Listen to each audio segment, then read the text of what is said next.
it's not there. Earlier, I was Yeah, listening to earlier my it was own there. voice. Okay, great. Yeah. Okay, looks like we have all the guests, so we can get started. Yes. Good evening, respected guests, fellow change makers, and the global citizens viewing us on live stream today. A very warm welcome to the AI Journal's first anniversary celebration. Introducing myself, I'm Kiran Yella, the editor-in-chief of AI Journal. I'm also a speaker, author, and a global program manager. And I am speaking to you all the way from California. Right now, it's a beautiful sunny weather outside with 15 degrees Celsius. And joining me today to host you this evening is my partner in crime, I should say partners in crime, Satya Vakara, the product owner of AI Journal, and also Shrikant, our visionary leader who made AI Journal possible. We'll be sharing space between each other and hosting you this evening. Hi, this is Satya. Hey, this is Shrikant. Again, presenting Satya, the product owner of AI Journal, and Shrikant Taluri, the visionary chairman of InCube Digital Foundation. Thank you for joining me, my partners. Now, I would like to take a moment to share with you about our guest today. We have three special guests, and the first special guest we have is the visionary leader who envisioned a digital future for India. He laid a strong foundation to software technology parks of India in 1998. Currently the chairman of Indian Blockchain Standards Committee and chief IT advisor for Tamil Nadu in India. Presenting to you, J.A. Chaudhary Garu. Welcome. Hi, good evening to all of you, and thank you for a very gracious introduction. At the outset, I would like to congratulate the entire team for really having a successful anniversary of your AA Journal. I still remember I was again in my village when you started the journal. I was in my village, Bakulpalli, that time when we inaugurated the AA Journal. It's good to have the same kind of ecosystem for me again. I'm back in my village when I'm witnessing the first successful anniversary of a journal. Kiran, Satya, Srikant, in particular, I want to congratulate you for this successful track record of making the journal a really useful and very successful one. And I was also told that a lot of some of your students who participated in this program, they have become the great storytellers. So I was talking to such a long time ago when the whole initiative, we started the soil program and InCube program and all that. So what I was telling him during that time, the attention span for most of the people, whether generation Z kids or the current the IT community professionals or wherever, in general, the attention span is becoming a big issue. People are getting switched off within no time if you are giving any lecture.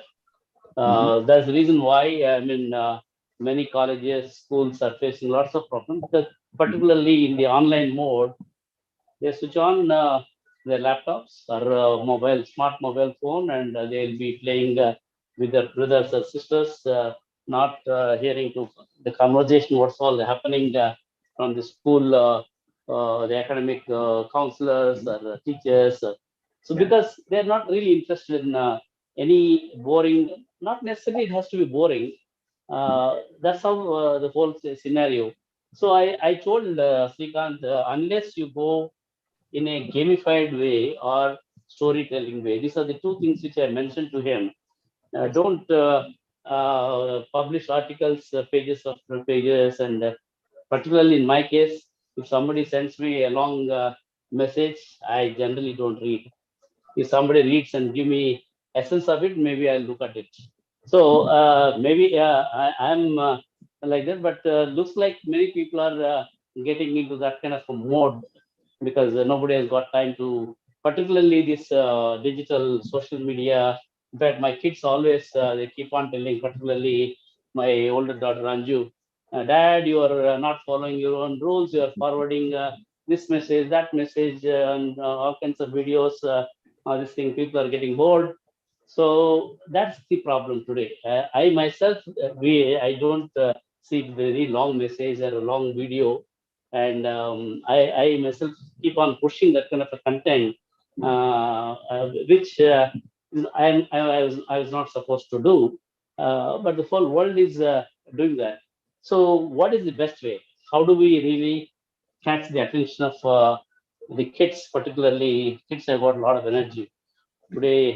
In fact, I don't know whether Srikanth knows about my first grandson, who is just 9 years old. He has built a nice Okay. video game using Python language. Now he Yes. is working on creating a robot using a Mhm. Raspberry Pi, motion sensors, IoT, and he said, when I asked him, why do you want to build a robot? What made you to take the decision? Mhm. Dad, during this COVID days, at our Hillridge, Ava is not getting any help. No servant maids are coming, and a lot of work is there, and you have a very big garden. So, how do you water? So, I'm thinking of creating a robot which can sense the moisture at every plant, That's right. and the Mhm. moisture is based on the moisture level. It provides the water droplets through the drip irrigation using some Mm. control mechanism. That's the reason why I want to create a robot which can do the watering for your Hillridge farm. Mm. Just think Yeah. about so the kids have got that kind of energy and enthusiasm and all that. If only we give them the direction, then they can do Mhm. wonders. We don't have to tell the whole story. The stories are there everywhere. Google, I mean, if I want to learn any damn thing, I just Google it. I mean, history the particular topic or current this thing or what is going to happen. Mhm. For example, my friend Chandrasekhar is also on the call. I was not knowing ABCD of cyber security. I learned at least to some extent now I can talk about at least understand the terminology, what is there in cybersecurity. Similarly, Hemant is going to talk about digital twin. I knew nothing about digital twin. At least now I can confidently, if somebody asks me to give a talk on digital twin, I can give a 1 hour lecture on digital twin, but nobody taught me. So today, information is available. The problem is how do we motivate the kids Mhm. in a storytelling way, in a Yeah. gamification way, make them interesting about then Mhm. they will go ahead and learn on their own. When I was in my daughter's home, about I think a year back or more than that, I was Mhm. staying in her Anju's place. One day I started watching what my grandson is. He was going through a lot of YouTube videos. Mhm. I went behind him and saw he was watching Apple's story and then Steve Jobs. And I asked him, why you are going through all the Apple story? And Tata, I'm Mhm. trying to find out why this Apple logo, that Apple with a small cut. I was trying to find out why that small cut. What made them to create that kind of a. Do you have an answer? I never, though Apple was our largest customer for Portal Player. We used to sell Mhm. millions of our chips, silicon chips to Apple for the Apple's iPod. But I Mhm. never looked at why Apple's logo is like that. Yeah. What what was the genesis? Whereas this boy who is just 9 years, 8 plus years old, he's so inquisitive. Yes. Why that logo is? I think this is the what I mean. We all have to create those opportunities and guide them properly. And when I understand from Srikanth that so many soil kits, they're today, I mean, they're creating lots of stories. Everything has to be in a story format. Suppose in my whatever speech I am giving, if I don't bring those real stories, whether my grandson's story or whatever it is, it will not be Yes. interesting to anybody to listen. So basically, that is the concept which I told Srikanth took it. I really appreciate Srikanth has done wonderful job in taking those ideas and implementing them and making the all the soil interns to learn about, not only learning about it and making them experts how to create stories. For every instance, if you can create a story around that, that story will be remembered by everybody, right? The stories of incidents. Suppose we create a fictitious incident and create a spin a story around that. And if you tell that this, oh, this what happened, and a lot of stories can. So every instance, for example, today when I was walking in my garden in my village, generally I keep the speakerphone on, and I was talking to Anju and my grandson were also there on the call. And generally I keep it in speakerphone and I was walking. Suddenly there's something happened which I was not knowing. And when I noticed that this thing on my phone was not there with me, and it was on the floor, and a big the coconut one of the branches fell on my phone, and there was a big sound. Then I was totally shocked. I mean, had I just moved even 1 inch in the Thank God. that direction, probably I would have been in the hospital in a coma. I would have got a big head injury and all that. This thing. So Oh, around this is the incident. Around this incident, if somebody can create some story, I cannot forget this incident. What happened in my village when I was talking to Anju and all that. So this will be registered in my mind forever. So the only way to make children to memorize the incidents and stories around that incident. Even if the incident is not there, create some fictitious this thing. Ask them to create a stories. What kind of stories this thing? I think that's where Srikanth and your team really you accomplished that. I think that's the way forward. No conventional education of picking up a subject, or this is the Newton's first law, second law, third law. Nobody's really willing to listen to any of those things. So they let them do their own, like my grandson is doing his own research. Give them a problem. Then they will, while solving the problems, they will come to you as a mentor. You have to guide them. No, no, yes. this is not the way. This you do this. Then the productivity of learning will be particularly very high. Whatever Yes. they otherwise would have got from the school or this thing, compared to this, I mean, here he is doing the 90% of the work. You are giving only maybe 1% or 1 to 5% of guiding him and Yeah, all that. nice. So that productivity, I Mhm. don't think any school, whether it's international school or a high-fi school or low-fi school, I don't think they can. This is, and Mhm. particularly now, the COVID pandemic pushed Mhm. everybody go on digital, go on Yeah, online. This is yeah, the best time, particularly whatever Incube soil was trying to do everything online. yeah. We don't know how today is a COVID, tomorrow maybe David, day after tomorrow, some other day, David will come as a virus. We don't know how this situation is going to be. So I think best capitalize on that. తెలుగులో కీడెన్సి మేలైతే Brilliant. I don't know how many people knows Telugu, but the meaning of it is first you think about the bad thing, then you plan accordingly. So Yes. you think that Corona kind of a thing may be there for the next 10 years, for example. Just put that into your mind. That means we have to teach everybody digital. We have to Mhm. teach everybody online.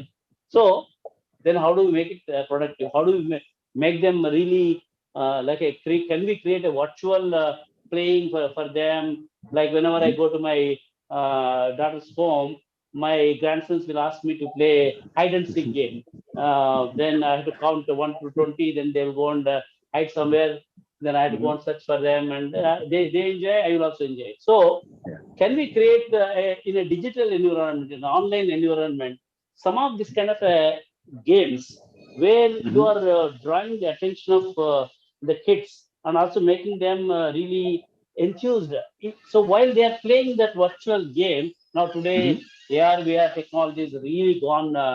This Yeah. Google Glass is coming with the cost of that AR VR technology is day by day is coming down. So Mm. if children wear, say for example, Google Glass, all the kids who are at home, and the kids in Srikant's house also, they're wearing the Google Glass. They can actually, now 5G is coming, so network Yeah. is not a problem, bandwidth is not a problem. So they can happily play hide and seek in a AR, VR environment, though they are located in different places. So like that, one has to think that yes, COVID, David, or whoever is we have to be in this kind of a digital online mode. In that case, how do we create that kind of an entertaining way of making the children to learn the values, learn a little bit of history, little bit of a culture, little bit of the foundation of mathematics and sciences in a gamified environment, in a storytelling environment. I think that's what I think you people have done really well, and I wish you to do much more. What we have done is only 10% of what the scope which is there, and the requirement is there. If you can come to at least 20 to 30%, I think business-wise also you can do very well. More than the business, I see that you are going to serve. See, I keep telling because many online education, particularly in the some schools and government schools, teachers, they don't know how to really this thing. So they are denied for getting some good knowledge. So can we democratize the high quality education, high quality online education for the school kids in the rural area, in the slum area schools, because everybody has got a mobile phone. Smart mobile phone is there even with the beggars. So if the beggar kid wants to learn, is there any possibility that at low cost, or somebody can subsidize then that particular piece of education? So if you can create that kind of a content and execution capability using the technology, using this kind of engaging model where the gamification and the local language and asking them to play, and while playing they are understanding the concept, why this concept, then talk about the concept of either mathematics concept or physics concept or chemistry concept. All these things, if we may make it in a cost-effective way, democratize that high-quality, immersive education for everybody. Why only elite kids? Why only few international school students should have that access to that kind of education? We should think about, because majority of our children in India, they're still in rural areas and some areas and all that. How do we make them? Because if we don't address that, they'll all become antisocial elements. Everybody has got same. Whatever I've noticed, my grandson in Hyderabad, similar or much more better intelligence is there in my farmer sons who are in the village. I noticed that they also have the same storytelling, the same memorizing the capability, mathematics capability. But if their parents are not good enough to direct them, if nobody is there to direct them, and this what this thing, what they will do, they will put that energy in the wrong ways, like our Mahabharata days and all that. Everybody has got, most of the people those days, it seems that they had Brahmastra. Brahmastra is only when it's absolutely required, only what they are supposed to use it. Today, the energy, what we are noticing in the kids, particularly in the rural areas, it's like a Brahmastra.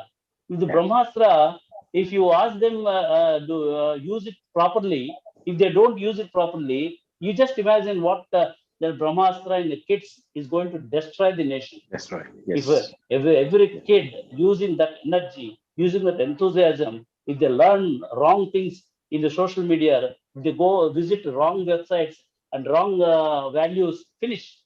That's India it. story is finished and the whole world story is finished. So Finished, that's where yes. we have to intervene. That's where we have to invent. What are the things that we can do? How do we make online, while the digital education going on, how do we make them to learn some of the basics of science, the basics of mathematics, basics of history, or చదువు సంస్కారం, ఇవన్నీ కూడా మనం వాళ్ళకి పిల్లలకి ఆ age లో, young age లో మొక్క వంగంది మాన వంగంది అంటారు. At the early stage, if you are able to mold them properly, they will take care. You don't have to worry. I mean, they know. I don't think of late I'm guiding my grandson. He is on his own. He has already got the direction, what to do, what to learn, what not to learn. So that is the kind of initiation that you are supposed to do. I'm glad that Soil is doing, and I'm glad that AI Journal has done a wonderful job. I really want to congratulate once again on this Yes. first Thank you, sir. happy anniversary day. I wish you all the success. Thank you. Thank you, Thank sir. you, sir. Thank you. Thank you so so much, much, sir. Jay, sir. Very wonderful insights, and definitely agree with whatever you shared. We are trying our best to pave the way towards the future generations. Thank you. We have a guest of honor for today's event, and the guest really, they have a motto in life.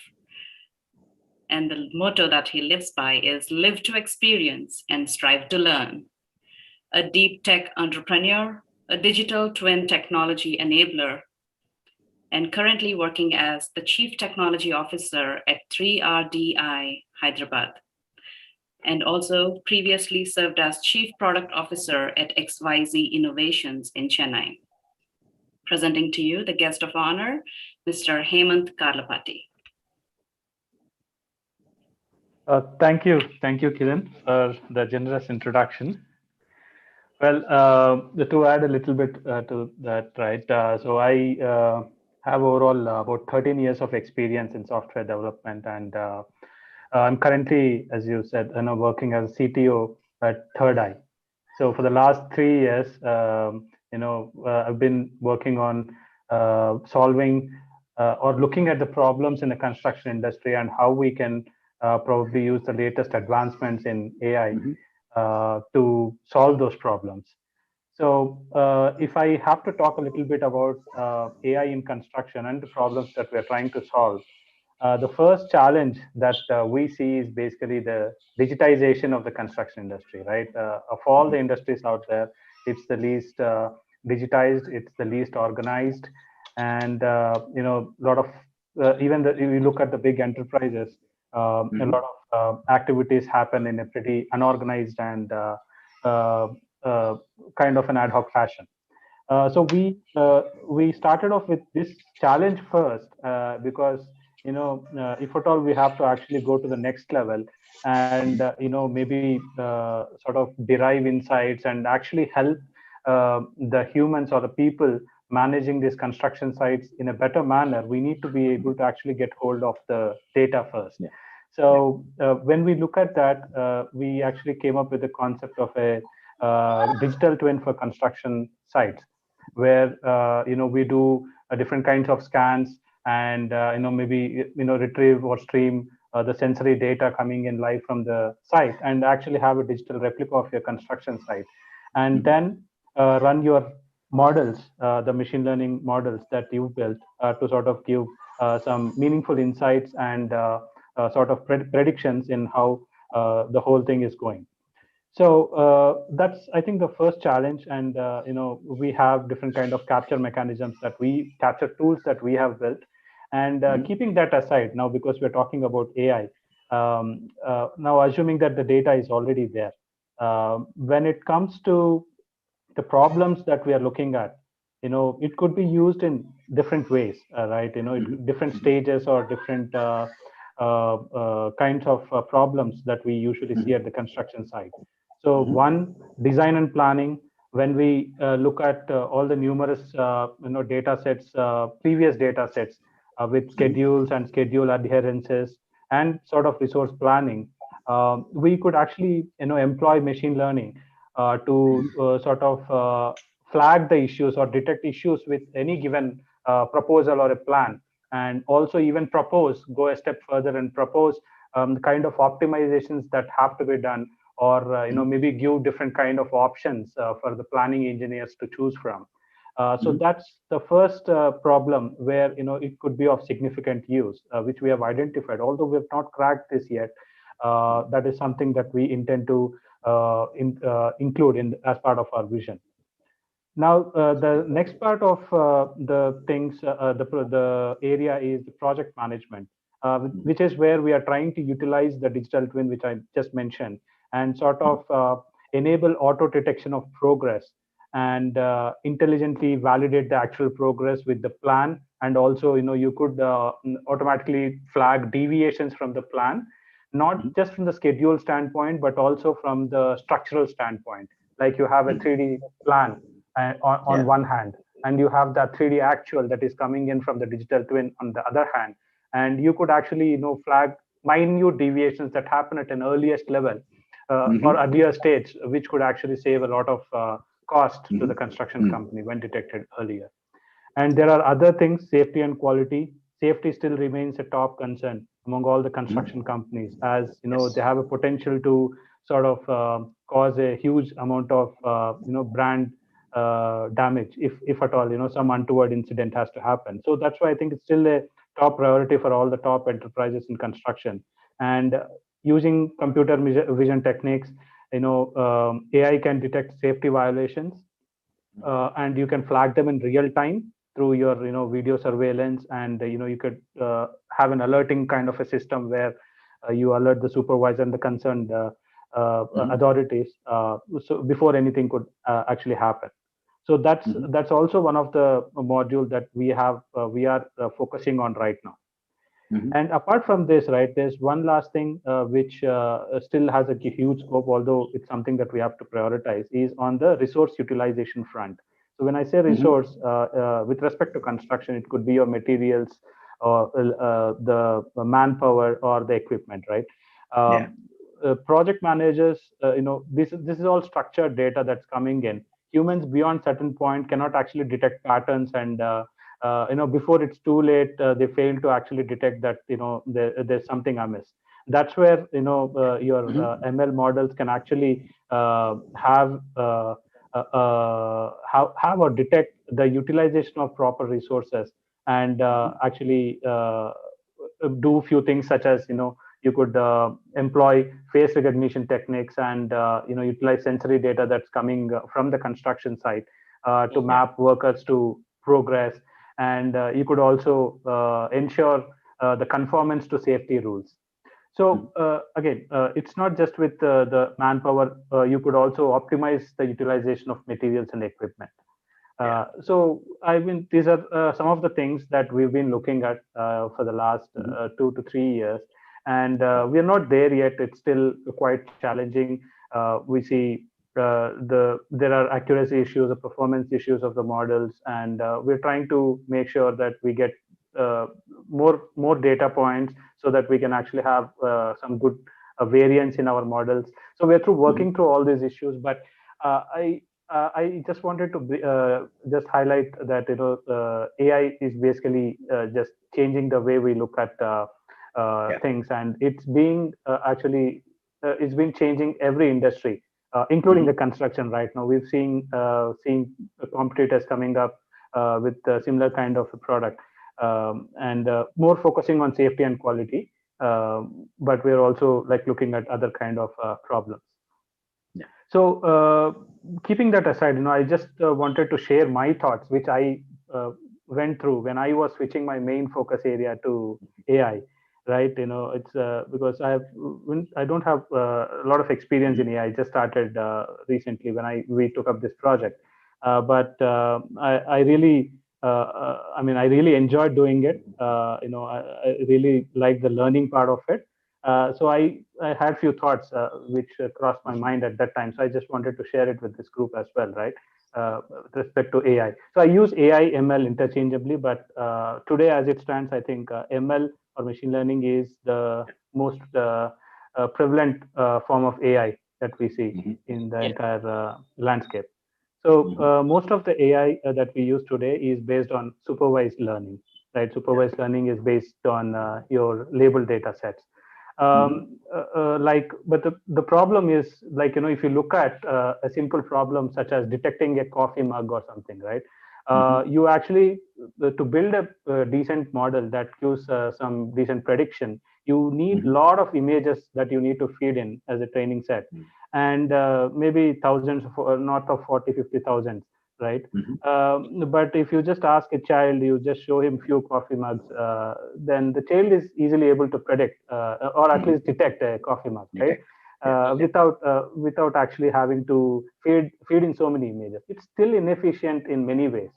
Although today we say that AI has surpassed human, humans when it comes to detection and all. That's because the computing power and the data that we have actually utilized in actually building that kind of a model. But it is not truly intelligent in any fashion as it stands today.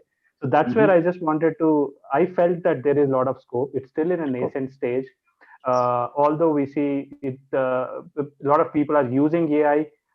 Maybe a lot of people also use it as a marketing from a marketing standpoint. Although there might not actually be anything significant. But when it comes to AI, so just apart from supervised learning, there's unsupervised learning and reinforcement learning as well, right?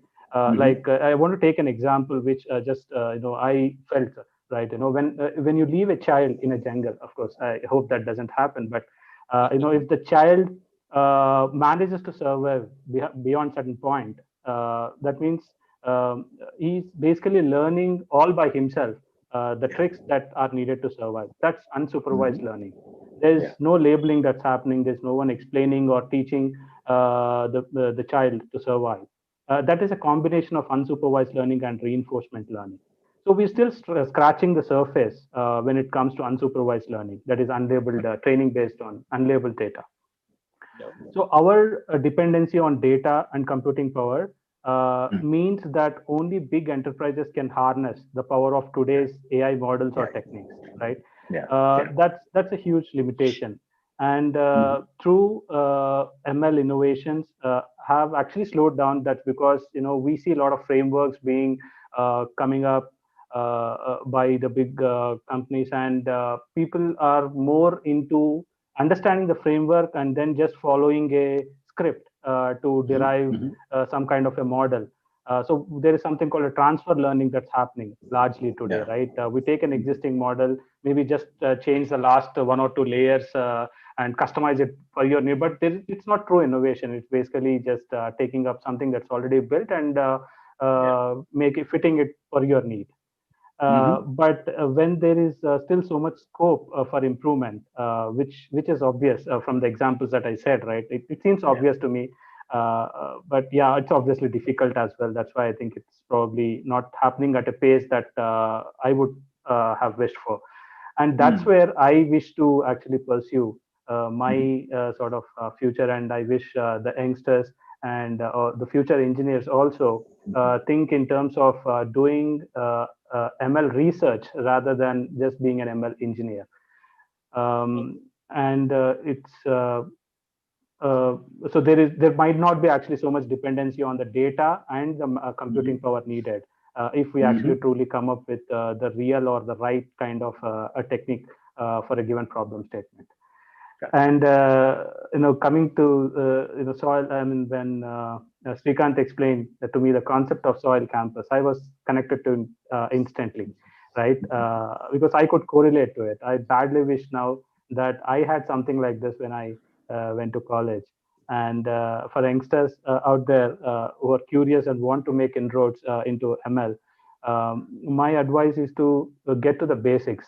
Right, understand the mathematics and more towards applied mathematics, how mathematics is actually being applied in industries today, and understand and master the concepts of linear algebra and maybe a bit of probability theory, which is at the bottom of most of today's machine learning models. And I wish India will be at the forefront of the next AI revolution, both from the academic standpoint and also from an industry standpoint. And congratulations to you and your team and on your anniversary. Wish you all the best. Thank you, Hemant. Thank you so much. Thank you so much, Hemant. Yes, very well mentioned that. Yeah, we wish we had this back in those days when we were growing up, so that we had that kind of exposure towards technology. We were just talking about it yesterday during our meeting, that you happened to share that thought with Srikanth at the very first meeting, and that's very impressive. Thank you for being with us today. Thank you. The next guest we have is our chief guest this evening, and he happens to be a serial entrepreneur with over 20 years of expertise in cybersecurity arena. He is the Chief Executive Officer at CSCC Labs, end-to-end cybersecurity consulting services to critical infrastructure, and information and network security forensic analyst, real hack simulation, and tracking deep web hackers and cyber incident root causes. Thinking like an attacker and creating solutions at root cause level is the specialty that he posts about. Please join me in welcoming our chief guest for today, Mr. Chandrasekhar Reddy. Thank you, Kiran, for that introduction. And thank you, Srikanth, for this whole soil initiative, and Satya, and as Mr. Jay Garu introduced and explained, almost summarized what happened. I mean, what is supposed to happen in next decade is really important, and good to know Mr. Hemant. And I think what soil is really doing is unbelievable. And today, honestly, I joined this call to learn from your stars and your champions, because that is something which I'm really excited about. And I just I prepared so well, as if like my exams are there tomorrow. Because the whole soil thing started with, I mean, you mentioned in your website and told multiple times, create as if nothing existed before. I think that itself takes a lot of guts to see things from a complete different perspective. I really like that, because going through your generals and going through the way how you are creating a great environment for kids to grow and encourage them in a much more cleaner way and a transparent way. And I think really I'm looking forward to listen some of your stories, and then share some of my experience as we move forward. So with that, and congratulate all of you for your first anniversary. But I think this is just a stepping stone, Beginning. and many more things. Really looking forward. And I would like to be a student of this soil before even my kids. Thank you guys. Thank you. More as we keep moving forward. Yeah. That's so kind of you, Chandra. Thank you for mentioning that. We are delighted that you have here with us. Great insights from all the speakers tonight, from all the guests. Thank you for sharing your insights, and we look forward to hear more from your expertise and experience. Now, as a part of the next segment, I would like to welcome the chairman, the visionary behind the whole concept, how we evolved in the past 1 year. And I would like to invite Srikanth Talluri to share his insight and experience. And before I hand over to him, I would also like to congratulate him for GFEL Excellence in Education Award that he has been awarded earlier this year. Congratulations, Srikanth, and the floor is all yours. Thank you. Thank you, Kiran. Good evening, guests of honor for the evening today. Mr. Chandrasekhar Reddy Garu, Mr. Hemant Garlapati, and the legendary Mr. Jay Chaudhary Garu. Thank you for taking time amidst your busy schedules, and of course a Sunday evening, for this event. And today marks a very special day, when it comes to this journey, Soil AI Journal, and the Mission 200 startups or products as we began. So first of all, I would like to thank all my team, who, my co-founders, Anju, Satya, Usha, my partners in crime, as Kiran mentioned, Kiran, and we had a lot of fun in the last 1.5 years. So I would like to share some stories here, and our advisory, teams, and the subject matter experts from across the world, who has been continuously guiding us, mentoring us, giving inputs, and of course taking time to get involved in this concept of soil journal, the new way that we imagined professional learning. altogether. So we started off, first, as Mr. Chandrasekhar said, yes, we always wanted to see it through this lens of, okay, create as if nothing existed before. And, but still, yeah, there are a lot of things around us. And when I was in college, and I had a lot of expectations from my undergrad schools, and it's not a complaint, but yeah, I was totally dissatisfied with my expectations versus reality. So maybe that time, the seed has planted, and over a period of time, during my professional journey, I was first part of a technology school. Then, you know, people suggested me to get into a management school, or management certifications, and a business certifications, or a business school, then a design school. And when put together, when I was working in the industry, what I noticed was, like, having just one dimension is not, or one discipline, coming from one discipline is not the end of the story. It's basically multidisciplinary, and we mix all these things actually at work when we are solving the problems. Could be at the industry or at the personal scope, or at our own business, doesn't matter. So this is where, I was churning, this thought was churning. And of course, Satya happens to be my kindergarten friend. So we had spent almost 3 decades together. I was discussing with him and few other friends, like, I think we should first start to reimagine the professional school as such. Okay. And we know, I mean, the cognitive abilities of every kid basically, improves scientifically. They start actually forming from 13 and above. That is when we thought, okay, I think we should first get in a school, of course, an online to begin with, because of the budget constraints, and we don't want to go asset heavy on day one. And we wanted to actually merge the concepts of a technology school, a design school, a management school, and a business school put together. How do we package it? This was the first problem we were trying to address, and or the need, in fact. And that's where we didn't have a ready-made formula. And I think from the last 2 years, we have been experimenting in these lines. That's where I met, first Mr. Raja Vadiparthi Garu, and then Mr. J. Chaudhary Garu, and then, all the legendary personalities and the leadership from the industry. I was talking to a lot of people. I was traveling, between US, India, Singapore, and other countries. I was trying to, understand, how Stanford University works, how different university systems are working. And, at the executive education level, at the primary schools, at the undergrad level, I did, the undocumented research for almost a couple of years. And then finally, we wanted to come up with this SOIL, that's a School of Innovation and Leadership, create to learn campus, where labs happen to be the classrooms, and start off solving the problems where there is theory less and practicality more. And starting with me, everybody, we are a student here.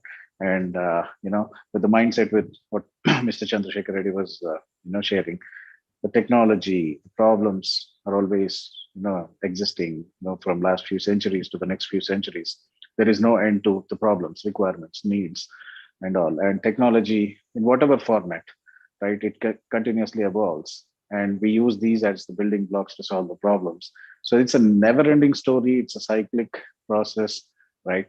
And I think there should be a campus where there is lifelong learning, a continuous lifelong learning enabled, and this is what enabled us, this is what moved us towards establishing InCube Digital Foundation, SOIL, where time competency, that's technology, innovation, management, and entrepreneurship together, is the motive behind.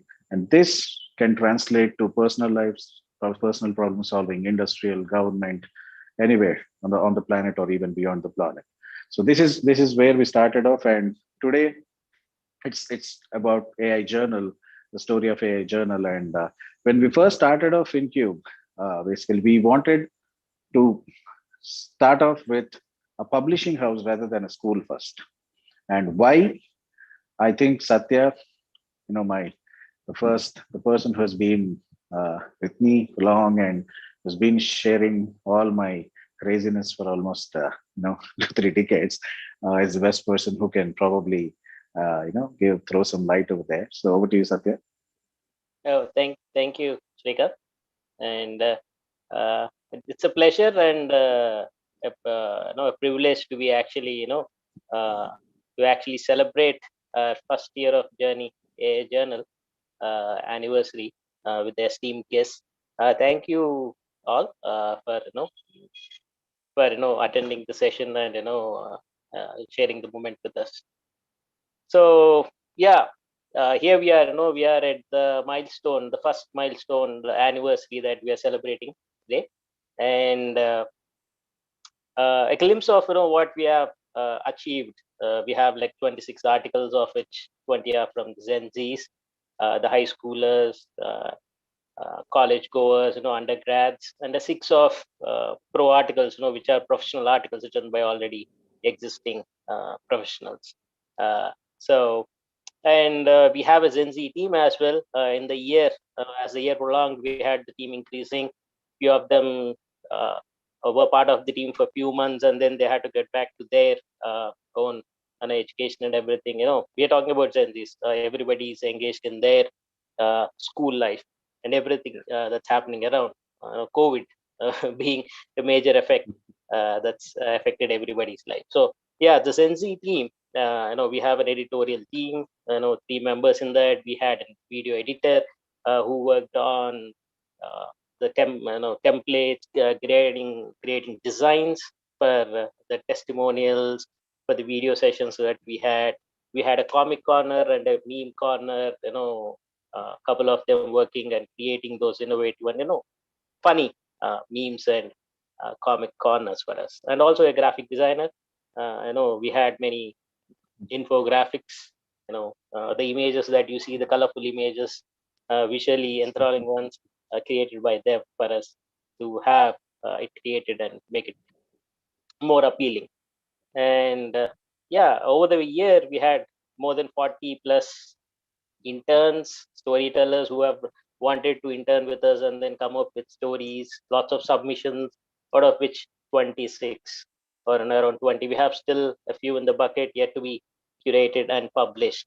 So yeah, we have achieved it. Thank you for the entire team.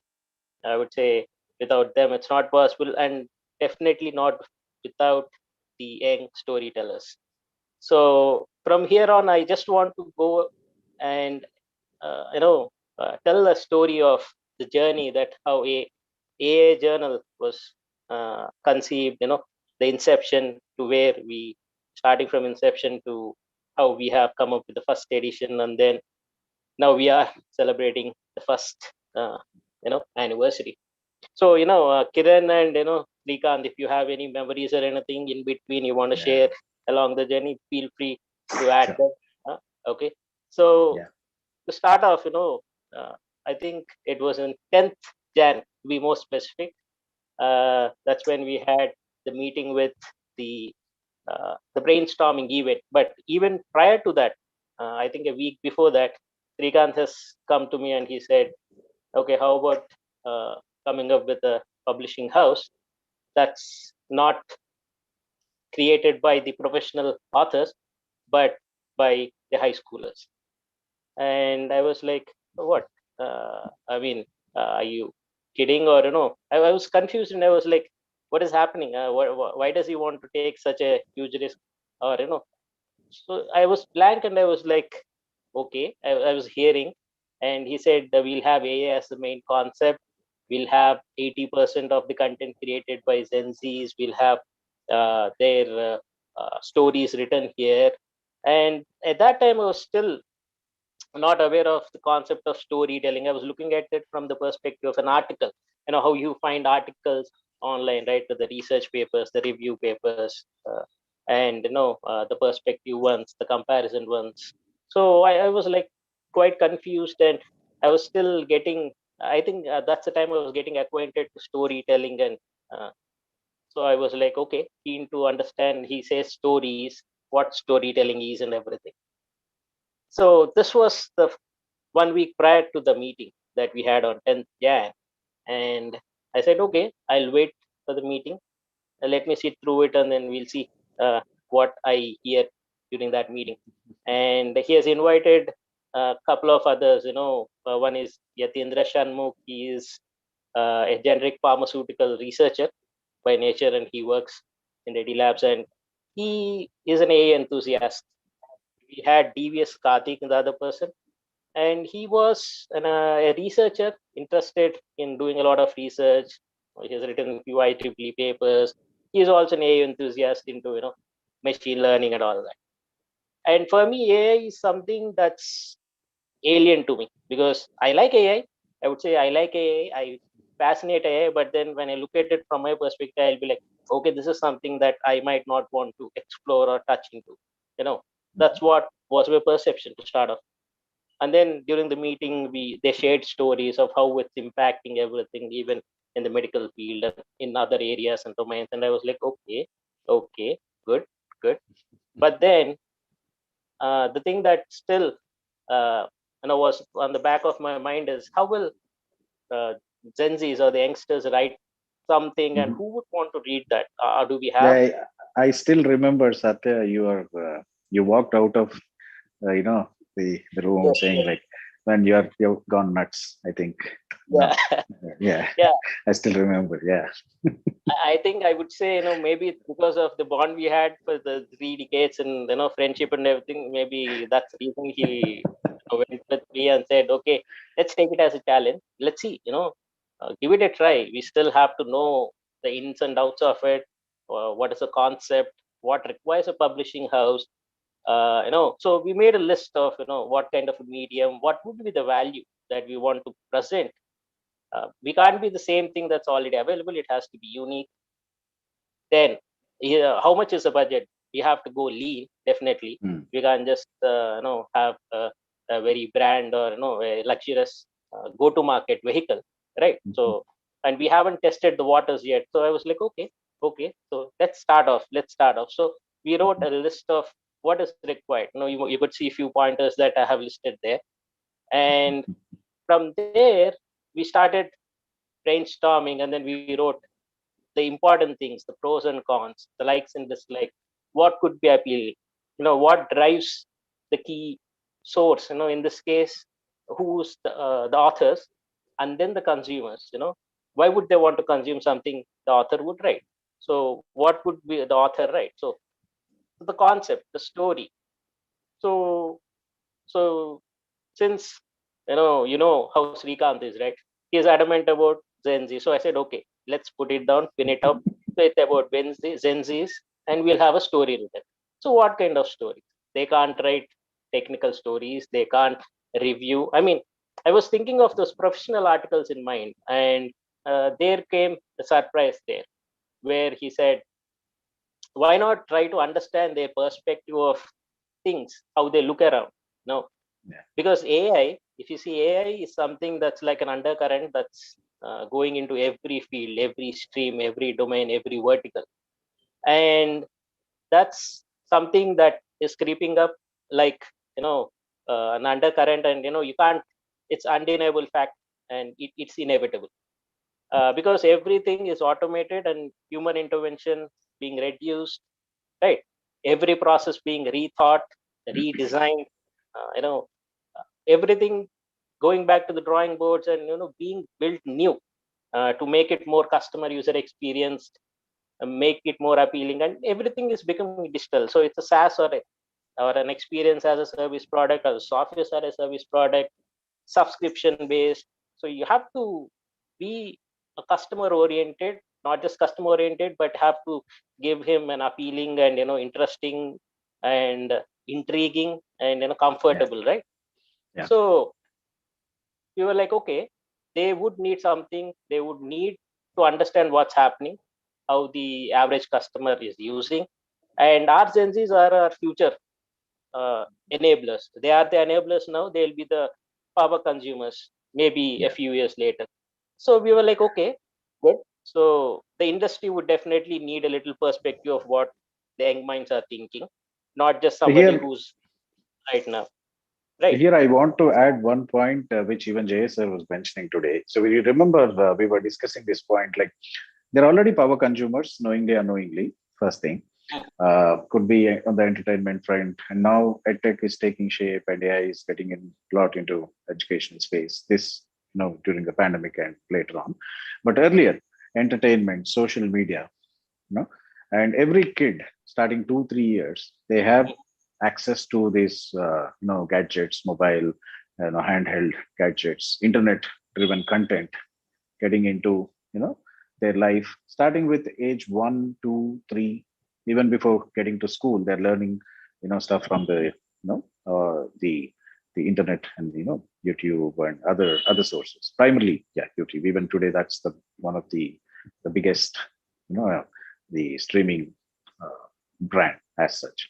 So I had personal experiences with my kids where content was coming. There, the content was more like Peppa Pig and other those cartoon stories. But again, when I carefully paid attention, the story was something different. Though the character was the same, it was not the original series. It was totally different. The screenplay and the negative mindset was being created with those kind of cartoons, and how to sense it as a parent, as a consumer. Okay, this was maybe all these factors influenced me, and those who are in the primary schools, in the high schools, in the teenage primarily, that is the age where your cognitive abilities are actually getting into a concrete shape, where a professional character builds. Okay, and the outlook towards the world is actually shaped then, right? So in that context, right, if we are ignoring, if we I always had this strong sense of feeling where if anything goes wrong, and if they're groomed in the wrong direction, the generation as such, and that's it, it's a disaster for the country, for the world. And we are like that Bhasmasura thing, we are creating technology for our own end, right? Yes. So this is something which was a burning thought for me. But again, I didn't want to take it as a revolutionary thing or trying to stop something. It's AI or any technology is unstoppable, any day. You can't stop it. But if you can create something, a platform where they themselves come, they themselves involve, try to learn what it is, get involved, and then tell their age groups that, hey, this is what the technology is all about. Hey, this is what it is all about. You don't have to really worry, and simplify those stories. Being a professional, maybe I cannot translate it well, like in a classroom. Remember our conversation, right? After the school, after the teachers, the lectures, most of the classmates look for somebody, at least one or two, those front benchers who understand the concept, and we get to them for an easier explanation. This was the most important philosophy Yes, behind our journey. That's how it was even during our school days and everything. We used to reiterate a few things with our friends. It's a more colloquial language, or say it anything like hearing it from your peers or somebody of your own age. It made it much easier to understand things from their perspective rather than reading the textbook, or sometimes even hearing the lectures. You might feel, okay, this is tough. Maybe maybe it's just the paranoia that you might have, the fear of Our friends make the subject easier for us than most of our teachers. I mean, I don't know the reasons, but that is the fact. That is the fact. Always, even at work, even at work, or even in the school, somebody who's of your frequency, of your age group, they give examples that really correlate to what we see every day than the elders in the family. So or in the classroom, or in the school, wherever it is. So this is where I was very adamant, as you said, no, they have to author. We have to create a platform from them, for them to come and author these stories. And that's where the digital talks was the first experiment what we did, at Epistemo Global. Yeah. To add a few, you wanted awareness, the mindset, the responsibility, the ethical usage of AI, learning the responsibility of what they are trying to create, and the digital medium, which is becoming something like at a finger touch, with cell phones and everything, providing everything. Yeah. even some SaaS products provide coding on the cell phone as well, right? It's like the rapid growth in there. People are given something that they could misuse, Mhm. and you wanted to actually bring about that awareness and everything, and even the learning concept. So with this in core in mind, and the possibility, check the possibility of if will this be accepted by Mhm. the Mhm. key resources, which are the authors or the young storytellers. We went with digital talk. That's something that we have arranged, and here one of our advisors, Kema Surapaneni madam, the principal of Epistemo Global, she was an advisor for us, and she welcomed the idea of addressing something of this aspect, like uh, digital being as powerful as nuclear, understanding the responsibility, bring out that awareness, and having a kind of a speech, but more of a group discussion with the young minds. And we had the 8th, 9th, and 10th standard students. We had an auditorium. We had Yeah. like an hour session, and I think the group discussion went beyond that, like in a half an hour later on that. And this session is, I think, I would say, is eye opener to me, where I saw that current day students, how they are receiving this, how intriguing they are, how fresh their thoughts are, what are they really interested in. For me, what AI was an alien, it's something that they were trying to understand, and they were eager to know something. They even had thoughts about implementing solutions to certain things that they found irritating or problematic in their general life, social, educational, and all that. And I was like, okay, good, good. So we have Yeah. that in the storytellers, that zeal to explore and write and learn, and and Yeah. information, as Degaru and everybody said, information is at hand.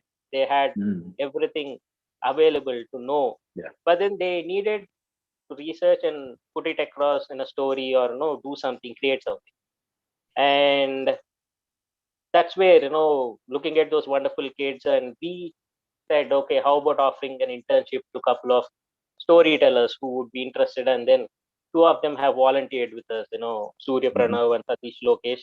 So Okay. they were Yeah. our first Gen Z storytellers who have penned almost like 4 articles amongst them for along with the team, for the first edition. So I would say, Yeah. The proof of concept has arrived here. See, it was defined. Yes, after the talk, whatever we try to discover, like, okay, this generation is looking for this kind of a platform. They need this, and they're also equally interested. But we defined it with these digital talks. Of course, we had few other talks planned, lined up during that season, but the lockdown and all has affected. But yeah, we've strongly defined, and this, yes, this is what they're looking for. And we did reach out to people virtually, students virtually, through the students' help, and we did define it, and we started designing. Okay, hey, now how to get here? We don't have a ready-made template for this because this was never done before, and that's where Surya and Lokesh, I think, they played a very key role in helping us actually experiment through this, understand this experiment quickly, come up with the stories on the COVID digital, the cover page, right? And the can AI be moral? The moral aspects of AI, and how the how it can basically take a good as well as a bad shape, provided it's not targeted well, or maybe groomed or trained well. So I think the first two stories we had being authored, co-authoring with them, working with them, the teenagers, and trying to understand their perspective, their baseline, and trying to come up with that intersection. That's very important. Can this intersection happen or not? I would If like to not, add something here. So, yes, as Satya and Shrikant mentioned, they were really clear on the vision of creating this product, AI Journal. They know the what, but they were lacking on the how, and How. that is where I entered. And Yes. by the time I was onboarded, they said, "Oh, this is it we want to do." And here's a Mhm. great marriage that happened between our skill set, because I'm a Yes. storyteller, a speaker, and I have Mhm. published books and articles Yes. in my previous roles. So that is where when they said, oh, we are planning to do this, I was like, oh, I know how to do it. I don't know what is AI. I'm total novice to it. But still, I was ready to support them for the storytelling part. That's where I was working closely with Satya on the different aspects of storytelling, how to do it, how to frame the sentences. And that's where I came into picture in educating our interns who came on board with us to train them on the different concepts of how to do an effective storytelling. Yeah, and yes, exactly. And hard times too, And I should really appreciate Kiran actually, for the kind of the commitment, the passion that she showed. And because we live in two different time zones, almost 10 and a half, 11 hours, she lives in California, we're working from Hyderabad. And she's like, yeah, let's do it. That's it. And when the how factor, I mean, we had students in hand, and technology and based use cases, and let's go shallow initially was our motto. Let's not get deep into the technology, the subject as such to begin with. Let's begin with the use cases. But again, this team as a whole, Kiran, Satya, Anju, myself, and Usha, our head of innovation at Soil, who couldn't join today because of a health reason. So together, we were working. I still remember, the Slack conversations we had, and along with Shanmugh and Mr. Subramaniam, and also DBS pitching in there. No, as a team, we didn't know, we were trying, and finally, when we cracked, okay, let's begin with this. This is the process, the curation. These are all the dimensions, and this is how we start off. And the time to create this product, the story product, a story as a product, and which is consumable, which has at least a shelf life of 3 years minimum, right? These are all the specifications we had, and how to actually, create a handcraft, handcraft a story, and within 1 week or 2 weeks or 3 weeks, what is the time to actually go to market for every product? Can we really, get this? And I think as a team, we all, cracked it. And I think 1 to 1.5 month time, 6 to 8 weeks. And from there, I think we have onboarded, despite of those challenges, the roadblocks as such, right? The world was in panic mode. And then, mobility was cut. We plan to go to 30 plus campuses, 30 plus campuses, to recruit these people, from the digital talks, like how we did at, Epistemo. But that wasn't possible. So how do we actually let, people know about this, about this initiative, and how do we actually derive, the human resources, the brains who can actually come and work with us? Okay. And this is where Leadership for Teens, we conducted few sessions, and we actually picked, few talent from there, around 15 interns, and then applied the same formula. Of course, there was refinement for every iteration. And to our surprise, the generation was really great. And of course, for the vision, what we had, and the kind of commitment, and the kind of experience, the process, and, the kind of the storytelling experience coming from, Kiran and rest of the team, as such. And, this really worked. And I think we had a product in hand by April for launch, but still, because of the lockdown, respecting the law of land, we didn't want to actually launch, during the COVID. But still, so more refinement, memes, and those the cartoons, and the other the infographics. We went by ebook. Yeah. So month of May, when the whole world was in a panic mode in the lockdown, for us the time just flew away, and we didn't even realize when the lockdown arrived, when it left. And even after the first 2-3 publications, we launched the first publication. I still remember, as Jason mentioned, he was in the village, and Dr. Devi, from Bharatiya University, and Dr. Mrs. Eva Surapnen Garu, Karna Gopal, they did actually participate in our launch, and we got real good response with the first edition of the product. the integrated product, the journal, the publishing product that we launched with almost 6 stories and all the the pro as well as the Gen Z stories handcrafted within that speculated time, and rave responses. I still remember. And finally, we I think we continued this journey despite of a lot of challenges, wildfires for Kiran and all the orange Catching skies, the wildfire. floods in Hyderabad for us, and we were almost like in a devastated state for almost 2-3 weeks, and again coming back to normalcy took almost like 4 to 6 weeks, but still the team as a whole and Satya and had being a COVID warrior, Yeah, I was sick. he, To add to that, I was down for a month with COVID, with family yeah, things. yeah, It's just that everything has added. The COVID situation outside, even students, the young storytellers, with everything becoming digital to them, even the everyday classes, the exams being postponed, irregular times, attending yeah, Saturdays, we had to readjust everything. yeah, How yeah. do we cater? How do we have the storytelling concept? They are interning with us. They have to understand what Mm, is storytelling. Can't have them write an essay, right? mm, It has to be a storytelling art. Learn that. yeah, Then we were thinking and we were like, okay, maybe I could use the analogy of a movie. I said, no, do you yeah, know, have you watched mhm, Bahubali? And they were mm, like, okay, why do you like that? It's a similar story you have seen everywhere in every yeah, kind of movie, but why that? It's the art of storytelling, right? The yeah, way it's portrayed, what is required, the hype, the villain, the main body. We had to give those examples, make them understand.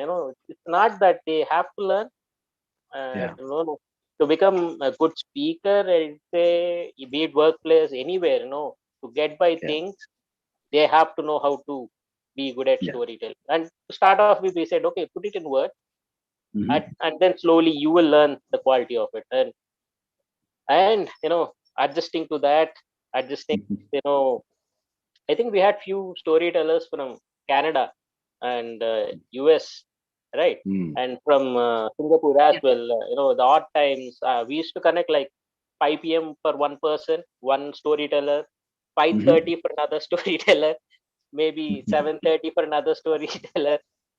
Different times, different schedules. We used to have like one-on-one meets, and I think the best compliment we have received from all these is like the patience that we have, and the way they felt that they could learn and understand and converse with us, knowing mhm, their mindset. As you said, the awareness and mindset. It's rather than pushing something onto them. It's something that they have to embrace themselves, right? yeah, So yeah, we had them write drafts, understand what they're trying to say, understand mhm, who's the reader, who's the author, who they are portraying the story to, how do they want to convey the story, yeah, everything. So I was like, Oh, she the there? 2 months took a lot of time, and yeah, Kiran Oh, was oh, helped us a lot in there. And just the numbers here, the 8 weeks, couple of 2 months for having them mhm, onboarding, mhm, get the story ready, the drafts, and yeah, then the curation aspect of it. And yeah, and this is where, as the team grew, we had Gen Z editors, the storytellers getting interested in actually becoming editorial interns, getting hands-on on mhm, that, yeah, understanding the story from their perspective, because the stories that they are writing is for their own age or maybe above, even for parents, right? Even for the yeah, industry people. So getting that tone right, mhm, was an important thing. And we had helping hands, by Gen Zs who have become the part of the teams with us. mhm, mhm, And if you see, we'll show the glimpses of, and I think you are playing the ebook at the back, on your monitor, right, Srikant? The yeah, ebooks, the colorful ebooks that we have created, the designs on that, the mhm, the images we had, graphic designers work with us. So yeah, mhm, I would say, despite all the hurdles that we went through, it was a roller coaster ride. We had highs and lows, definitely. yeah, Everybody's life was shook at some point of time with something. yeah, all the authors we tried to reach got busy with their own life, trying to, no, and they had to take a time with us as well, right? And It we was were, testing times for sure, Satya. But I think this particular journey for everyone, whoever was involved, it made a huge difference in terms of actually keeping the mindset clean and being hopeful first thing, and learning was something was a process for everyone of us, and that adrenaline rush, and which gave a sound sleep every day. That was for sure. And the kind of mindset it created, you know with for me personally, I think I was very, very, very happy, and I think I should thank every parent first for letting yes, their definitely parents, yes. kids, yeah, Mhm. actually get involved, because it was online and with some stranger community. We are not a big brand yet, and definitely, who are they? They did believe in us, and of course, few parents even today, they actually get in touch with us, and they maintain real good relationship in terms of how they're faring well. After the internship as well, and few parents getting involved in the ecosystem. That was the biggest mandate we got actually from this experience. But on a whole, this is a very, very, very satisfactory journey for the last 1 year, and now and going forward, we went a bit slow in between. I know, because definitely we had those issues popping up because of the global pandemic, and of course the health, and other issues. But still, 26 stories on an average, two per month. And again, coming from the Gen Zs, and the story never stopped. Maybe it was slow, and I'm sure now and going forward, it will be even bigger. And I could see the glimpses of our, the first edition, the wonderful visual design coming from Satya. Primarily, he never compromised. He was like, no, it should be, it should be very clean, I and mean that's a must, right? Because it's for the Generation Z.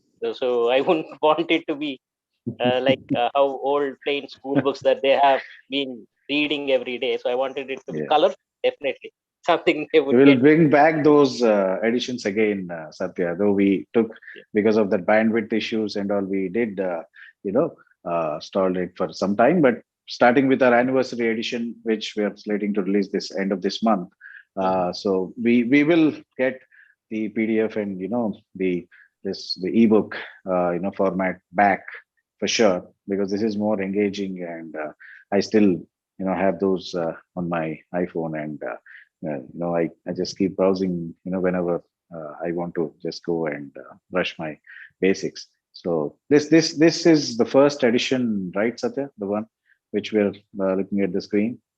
This, I Yes, think this yes, is, yeah, this is yeah. the This is the first. first edition, and a Uh, mix of few the memes and memes, the comics yeah, on from Geeta. the infographic. Yeah. Yeah, I think we're running a bit delay because of we started off 10 Yes, yes. minutes late, but still, yeah, it's just keeping time conscious for everyone. Okay, so we had happy hours with all our authors, storytellers. Intermittently we have those, the happy hours, which again add fresh energy to everyone, right? So, and if you see parents getting involved there, Madhu from again California, and few other parents, Hasna, parents as such. So these are the moments that we captured as such from our happy hour. Sanju, Usha, Aikya, Guru Sai, Srujana, everyone. Yeah, they really added a lot of life to this initiative. Hasna, everyone, to that matter.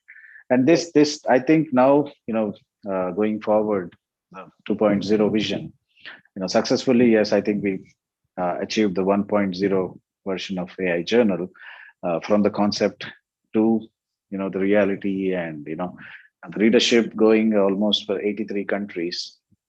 uh, okay, though it is shallow, like in 4 digits as of now, but the spread has been to almost 83 countries, which for the journal stories, which is a remarkable achievement, which the team feels now should continue. Okay. And now and going forward, we'll be covering more stories on cybersecurity, with Mr. Chandrasekhar being here. He'll add more light, throw a little more light over there. So cybersecurity, more product stories, and the enterprise digital transformation, where AI is, of course, becoming the catalyst in every, all these dimensions as such. And now we're going to publish them in the 60 format that Soil has custom carved our learning methodology, our pedagogy as such, the 60 problem solving framework, where today's story also in the same format: discover, define, design, derive, develop, and deliver in iterative process. And this is how learning continues at every lab here, be it the story telling lab, be it the edtech lab, health tech lab, and tomorrow we're coming up with few other labs, and including the digital twin lab in collaboration with 3RDI, Third Eye, Hemant and his team. So all these cybersecurity labs as such, this at Soil, and and all these stories coming from internally from the labs, and of course from the corporates, from the government, and from the the startups as such, we will be working upon. And we have a new logo unveiling now on this the AIJ 2.0. Okay, so more solid, more authentic. And we also internally, being an AI publishing product, we're working on a story screening bot. We'll definitely get some help from Hemant and his team, of course, here. And the publishing automation and marketing, AI into marketing, and the branding as such. We have been working internally, on getting these proprietary products for the business enabling as such. And we hope 2021, 22, by the time we come with AIJ 2.0 to 3.0 next year, we'll have more stories, more experiences, and more memories that we can share across with the world. And the impact that we're planning to create, awareness mindset, is the first step, the whole purpose of a journal here, that, and learning through actually, they're creating stories, and they're learning in the process of creating these stories. And I think this is the kind of learning what Soil is, committed to create, to learn, and the bench-based learning as such. We're encouraging every storyteller from across the world to come to work with us, to participate, and render these stories as such. And on this note, I really want to thank every team member, every parent, every the storyteller, the author, the professional authors, the schools, the management, Hema ma'am, and from Oak Ridge, and from Indus International, all the staff who actually helped, and who collaborated with us on that front, and who made this feat possible. Impossible is now possible, with respect to AI journal. To add to that list, SMEs as well, who have helped us in a certain store to give their input on, and also tell us who could be more relevant to the current times, giving us hints on what stories to explore, what direction or what concept to look at. So the SMEs have also had a major hand in this. So thank you everybody. With a team of 6, a voluntary effort, working on an average of 10 to 15 hours a week for a year, where we have worked with 40 plus interns, almost 40 plus, because everyone wrote 1 or 2 articles, so we had more 40 plus, similar number of articles and stories submitted, curating them, then refining them, creating the colorful aspects around it, images and all that, and producing it to a finished product, story as a product. I think it's an achievement, I would say, despite all the hurdles that we had to go through. So kudos to everybody, and thank you all who had a hand in actually making this a success. Wonderful.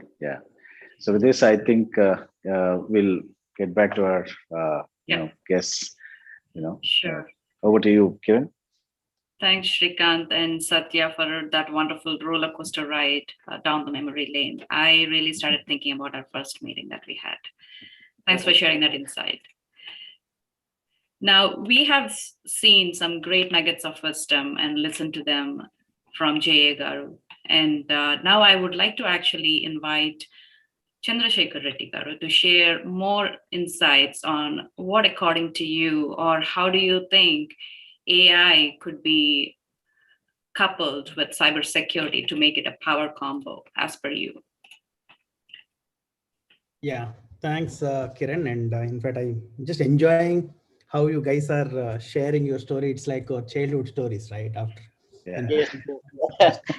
good cause, with so much maturity and experience in our own professions. When something common, passionate comes out of somebody, and when team comes together, and how they made their first few steps, I mean, really good to know. And because this is how many stories gets created. Because when we created our first company close to 6-7 years back on cybersecurity, me being working in cybersecurity for almost last 20 plus years.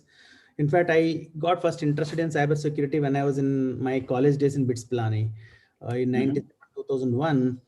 I joined in 97, and then in B Pharmacy, by the way. The degree I got in BITS is not computer science, not EEE, not IT or anything, B Pharmacy, because those days you get admission into the BITS campus. That time only Pilani was there, based on the 10+2 marks aggregated at your state level. And I got around 93%, I remember.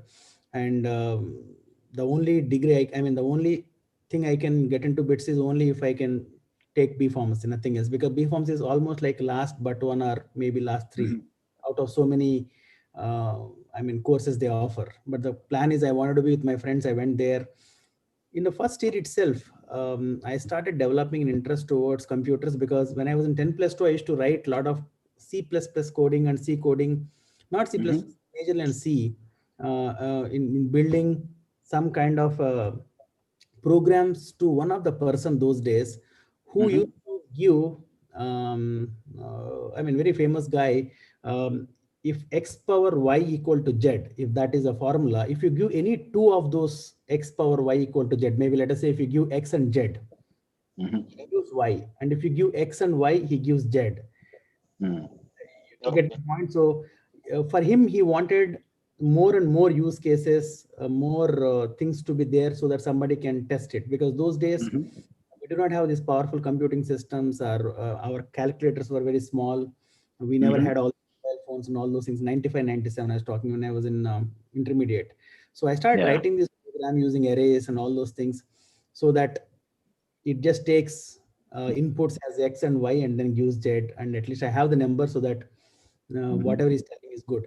And then when I went to BITS, my interest, we used to have something called IPC, where we used to all go to there and share the computers, desktops for a certain period of time.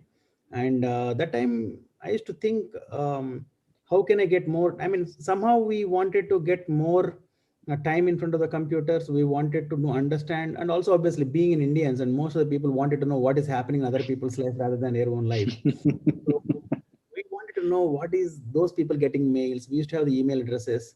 So we wanted to know what is their password, and how passwords and all those things. And we started creating fake screens, some kind of a brute force attacks by taking password files. I mean, a lot of crazy things we used to do, and slowly got interest. And somehow I got my own computer, and entire life I used to spend on computer, hours and hours.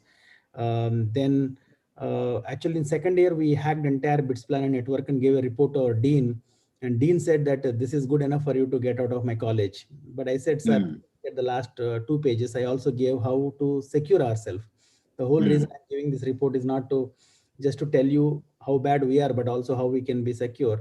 So that really made him interest, and made me a security administrator for next 3 years in the BITS, and learned a lot of stuff going through. I mean, most of the kids may not know, those days Google was not there. It was Atlassian and Yahoo and those kind of things, that too not in a browser. We used to go to, there is a command called links.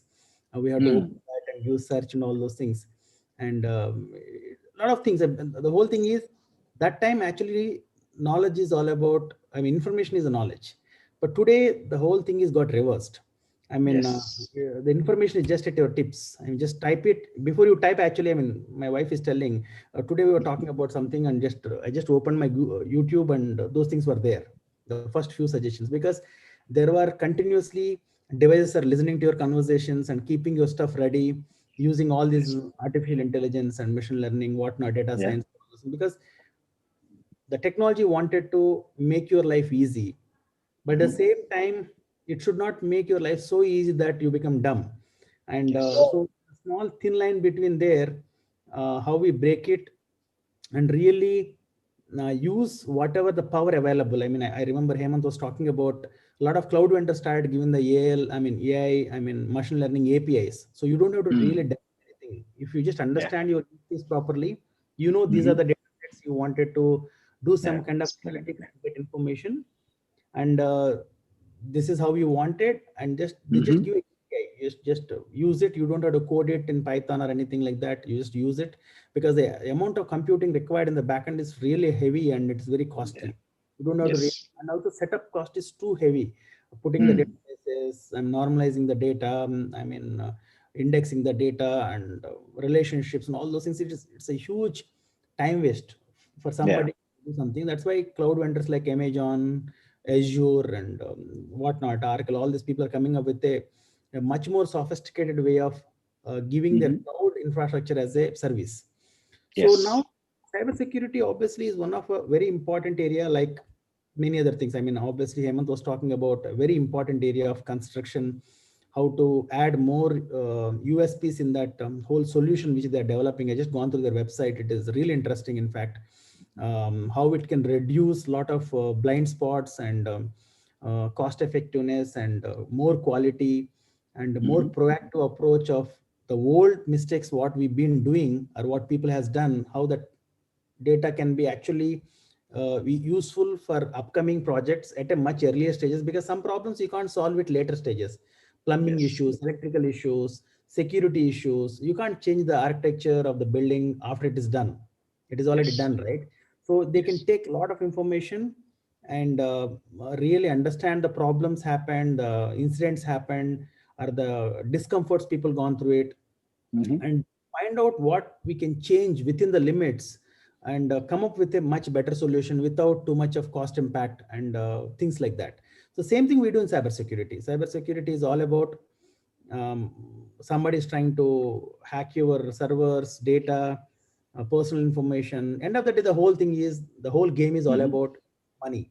I mean, somebody wanted to get money quickly, and the way how they wanted to make money is maybe they wanted to steal your own money, or if it is company, money is nothing but like Ambani was talking about in his last, I think their yearly quarter haul somewhere, like, I mean, the new oil is data. I kind of, and we used to talk the data is money kind of stuff, but the point is data is very important. I mean, a lot of privacy laws are coming around it, and so we don't want too many people to know about too much of about people, because the good things what can be derived out of it is there, but the bad things what can be derived out of is much more.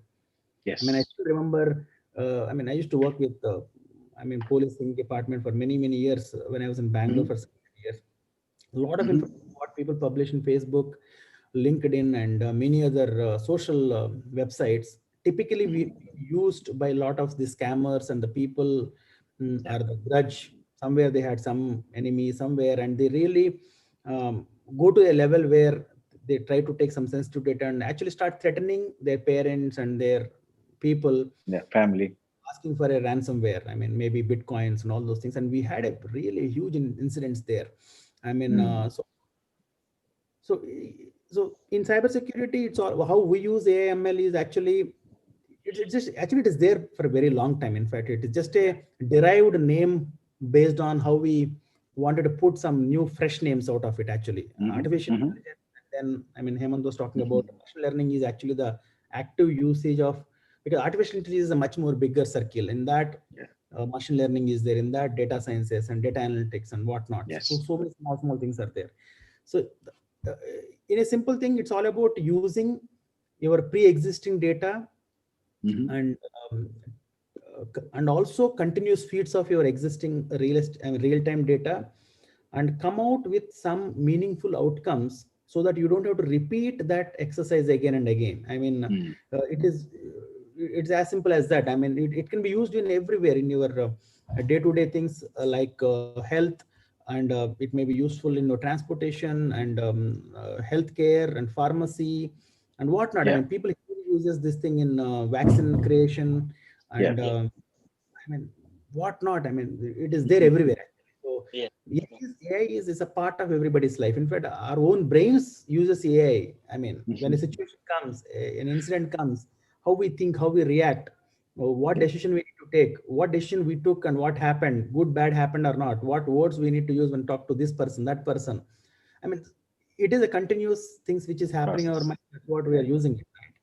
The Yeah. cybersecurity is definitely a great field for people, and obviously artificial intelligence is a crucial part of it, so that we can come out with much more meaningful use cases and problem products, services, whatnot, because this business is going to grow.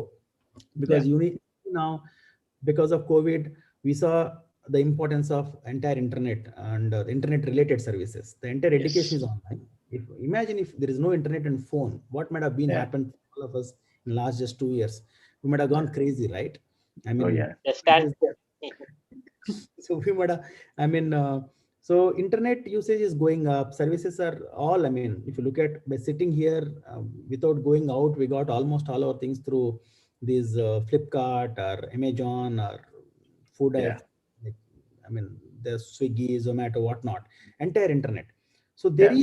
there is going to be uh, things which, I mean, what I want trying to say is the 2 3 points I want to tell you finally, because very important is, Yeah. one is, today there is no need of too much new invention is required. Honestly, there is enough inventions are already being made everywhere. It's all about understanding the real world problems is the Mhm. number one thing, because what is it really we wanted to solve? The problems are always around us, like Sikant was talking about.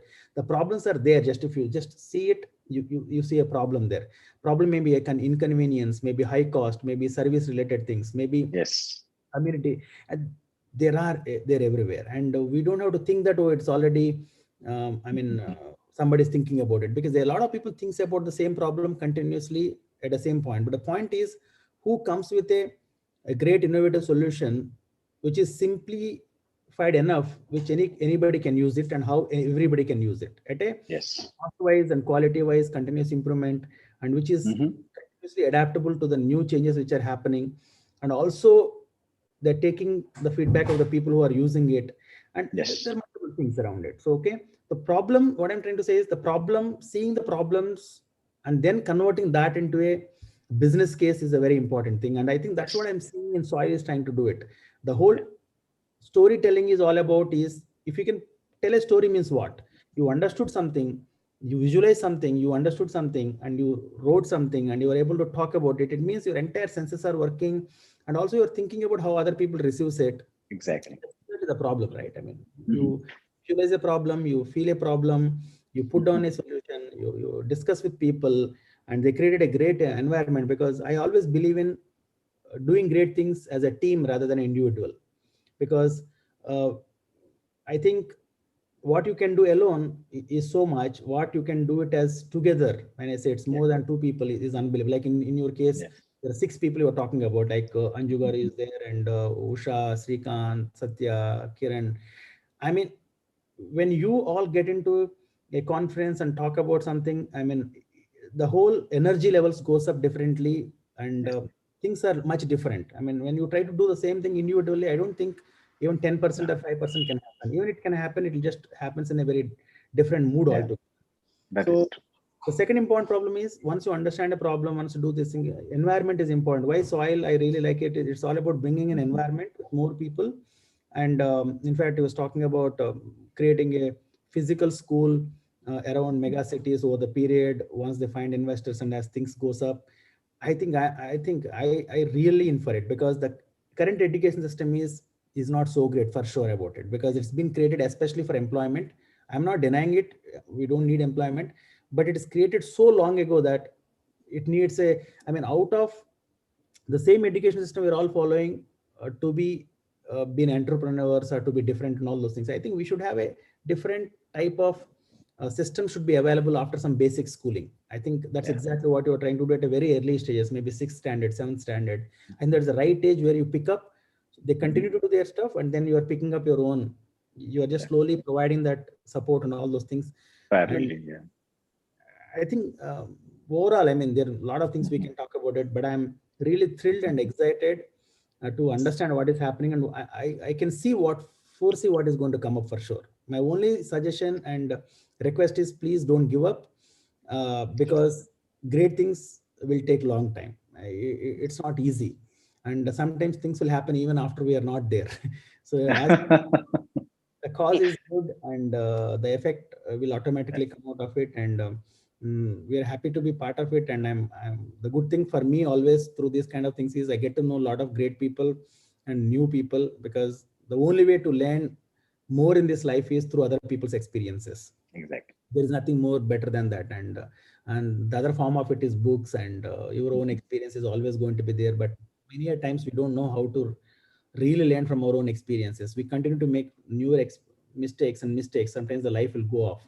So that's where the mentorships, the team, and the right kind of synergetic people around we need, and so whatnot. I think thanks for giving me an opportunity. Really enjoyed, and looking forward for more great things. And we will provide whatever is required from cybersecurity side. And thank you so much. And thank you, Srikanth, and the entire team. Really appreciate it. Thank you, Chandrasekhar. Thank you so much, Chandrasekhar. Thank you for the wonderful words. Thank you so much, Chandrasekhar. Very, very insightful words and words of wisdom you have shared. And we are glad you're on board with us with your support. Yes. Without further ado, I would actually like to also invite Hemant Karlapati to share your insight on what you think. Can AI be a catalyst for digital transformation? What do you think? Can you share your experience and expertise with us? Do we have Hemant Karlapati with us? Yes. Okay, perhaps he's taking a quick plea for Hemant. You have heard our journey, right? And it's not a one-man show. It's definitely a team effort. And we actually have our Gen Z contributors with us who would like to share some insights on their experience on traveling along the train of AI Journal with us. Surya Pranav, our very first intern who joined, his stories were published in our very first publication of AI Journal in June 2020. Surya Pranav, are you with us here today? Hello, everyone. Thank you for having me here. Hey, Surya. Good to see you, man. Good to see you too, sir. I think I was just thinking about everything that's been going on at InCube, and I think it's crazy to see just how far we've come from the beginning. If you had asked me back then, I wouldn't have known. I wouldn't have guessed that we would have a completely different website or completely different structure. But I think this change is great. This change, this evolution is what will keep us relevant because Gen Z needs change, basically. As a young person, as a part of this Gen Z, I can tell you that things get boring for us very fast. And I think the AI Journal has done a great job at keeping things interesting. And what's even more interesting is the future of InCube and Soil. Tackling the issue of education. I think I was thinking about this yesterday, and I realized I can probably come up with 10 to 20 different types of learners right now, but I can't even come up with one or more than 2 different types of education. That is education in classroom and education online. So I thought that was a little ironic, just how ubiquitous the education has become. So I think it's a great idea to introduce a new form of education, learning by doing, learning by creating, and that's why I'm so excited for the future of Soil, for the future of InCube. I think this can be a potentially a game-changing thing for the entire education industry. And even not even going into the technical details, just the idea of learning something by actually doing the actions, by actually seeing what it's like to be in a field, by actually performing the actions of a professional whose job you want to, or professional of the job you want to take part in. I think that can be completely game changing in for education, especially for kids my age in high school. I feel like if I had this, my entire life would be flipped upside down. I probably would have had my career of choice not at this age, but 5 to 6 years ago. So I think everyone here is doing an absolutely incredible job. And I say this not just from my side, but from the side of all young people in the world. I think every person who's working for Incube and Soil deserves a round of applause. You did add a tank, refueled our tank for another couple of years, Surya, with this words. Thank you so much. Yeah, thank for you the for whole having team. me. It's an honor. Thank you so Great. much. Thank you so much, Surya. Thank you, Surya. We also have our editorial intern, Shreya Cherukuri, joining us all the way from Canada. Shreya, would you like to share your insight and experience, how it has been working with us as an editorial intern and also authoring articles that were published? Absolutely. So hi, my name is Shreya. I'm a student from Toronto, Ontario in Canada. And I joined the AI Journal about a year ago now. So starting near the first publications of the in the AI Journal. So I've been an editor for the past few months, about 5 months, and I've also provided or created 2 articles on the AI Journal, working with Satya and Kiran mostly on the fantastic creations of the younger interns. So from my experience personally, the pinnacle of this entire experience has been working with the younger generations and my generation, trying to produce work that's connectable, relatable to us, creating work that inspires us to be involved in not just AI as an industry, as in technology, IT, but also the vast majority of industries. The most important thing I've actually realized when working here, working with Kiran and Satya and the interns is that artificial intelligence is a niche category in creating it, but not in implementing it. And when implementing AI, it can span vast into broad categories, such as sports for me, my personal interest, or the medical field, or perhaps space, as one of the interns has spoken about. And that's something that I hadn't been particularly introduced to prior to this experience. But, getting to work in this journal, it's really put that idea into my head and really pushed home the idea that I don't have to be involved in IT particularly to embrace artificial intelligence, but I can be, or others can be involved in any industry and can pull it into their own unique ways. So I wanted to thank you all for that fantastic experience. And, I'd love to, moving forward, be able to push this idea home to the new interns and the new viewers of the AI Journal. Wonderful. Wonderful. Thank you. Thank you. Great. Thank you for sharing your words with us, Shreya. It was wonderful having with you on board with us. You have literally been my right hand during this entire journey, and without you, reviewing so many articles wouldn't have been possible. So thank you for all your support. Thank you. I think I should appreciate Shreya for actually, very first day when I interacted. You remember Shreya? So sports, and by the way, Shreya is a ice hockey player, and she's represented school at the district level, right, Shreya? Yes, more a sports person.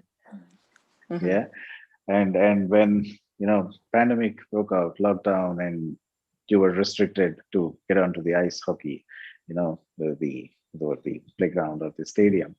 that is when, you try to divert and get yourself busy into storytelling, and AI is something new. And finally, sports, AI, your first article. That's one of my favorite, coming from a sports family. My dad was a sportsman, and of course myself, and crazy about sports, and how you wanted to get this, AI again put into the sports. And I think you made the right choice with your first article, and from then, of course, it was a good, strong journey with Kiran and Satya being an editorial intern, and Thank you. playing a very key role, in this Yeah. journal going forward. Yeah. So thank you so much, Thank you. Shreya. Thank all you. your And efforts. also, I wanted to add that this was an opportunity, a fantastic opportunity for me to combine those interests, my interest in technology and in sports. And I Yeah. feel like other interns will have and will find this to be an integral part of the experience moving forward. I would say that crossing that line of fear, is very important. I'm like, even Mr. Chandrasekhar, when he was mentioning, I'm from a pharmacy background. And then when he went to BITS, it was a technology story. For me, in my case, I was a biomedical engineer at my undergrad, and then getting into IT. So this kind of a fear, or, the kind of a halo, that exists, that, oh, yeah, I'm not from the tech. I'm not, this is not my interest. I know few students even think it's IKEA. She hated, the AI, the very first instance, but again, the moment she entered the digital talks, and that is something changed her, complete mindset on AI. And then she authored 2 stories right here, and completely changed the perspective towards AI. And it's not always sitting and coding or writing the code and all. There is a lot on the design front, and that comes from the functional expertise, that is understanding the particular discipline or group of disciplines and trying to integrate them. So AI, or any kind of experience, right, it's not just technology or the information technology or the coding, or this coming into picture. There is a lot of story beyond it. And that is where the D6 framework, the 60 framework that we coined, right, the D1, D2, D3, there is no technology as such. D4 is when technology enters, and D5 is where you mix all this technology, like the construction work, right? You mix everything, and then you raise the building or whatever the product, and then you deliver the product. That's a different story. But the D1, D2, D3, there is no technology there. And this is where high schoolers, this is where every discipline, people from any discipline can actually get into and try to understand how AI or any intelligent technology, I would call it as an intelligent technology, the more mature technology that we are dealing with. The next generation could deal with even more AGI, they call artificial general intelligence, which is still in the research labs for now. Okay, the more matured technology, after 50 years or 100 years, that generation deals with. That's it. But ultimately, design experience is something which is something soil is very, very, very strongly propagating. And there comes your proficiency, and crossing that line of confusion and and the fear is very important. And in your case, Shreya, and in fact all the interns here,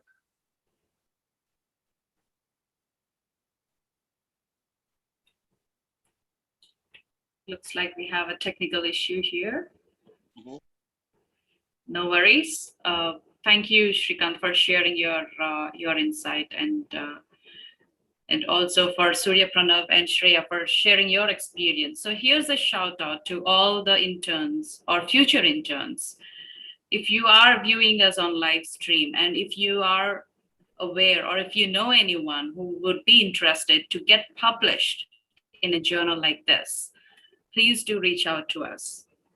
We are open and we are welcoming all new interns, and you can be a storyteller, or you can join the soil, one of the labs in soil, as a researcher as well. There's a lot to learn, lot to offer at soil.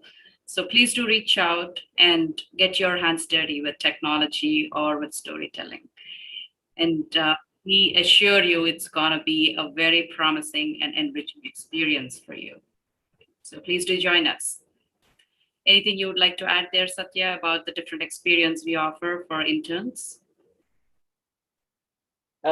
Yes, we would definitely like to have more interns join with us and then, experience what the others have experienced and, be learn the art of storytelling, explore, research, understand how to forward your thoughts and, perspectives. So, yeah, I would say everyone is welcome. Everyone is welcome to actually give it a try. Yeah, come join us. We have stints ranging from anywhere between a couple of months to even a year or more if you like to stick with us and contribute and learn from us. So we have different varied internships open. So please do reach out. Again, the details are available on the live stream as well. You are already viewing this on Soil Campus, so you have an option to reach out to us through that website. Okay, I believe all the speakers have shared their nuggets of wisdom with us already. Thank you so much for being here with us. I would like to individually thank all the three guests, starting from our special guest, Mr. J.A. Chaudhary Garu, the chairman of Indian Blockchain Standards Committee, our chief guest, Mr. Chandrasekhar Reddy, the founder CEO of CSCC Labs, the guest of honor, Mr. Hemant Karlapati, the co-founder and CTO of Third Eye. Thank you so much for joining us this evening and sharing your